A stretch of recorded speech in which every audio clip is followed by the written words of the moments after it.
pinamis natin during the elections, like yung quality education, yung pag-increase ng senior citizens pension, I think we have to push for that. We will still push for higher teacher salaries,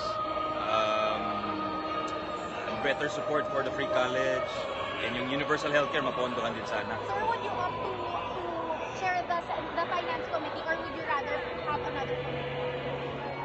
Well, maaga pa, no? We have, actually the majority has yet to come together as a whole at talagang to make a majority decision. Those are collegial decisions. Preference, Yeah. sir. What's your preference? Well, it's irrespective of our preference. We have a lot of preferences, but we can't really express them in public until the decisions have been made final. Sir, given the chance, you will maintain the local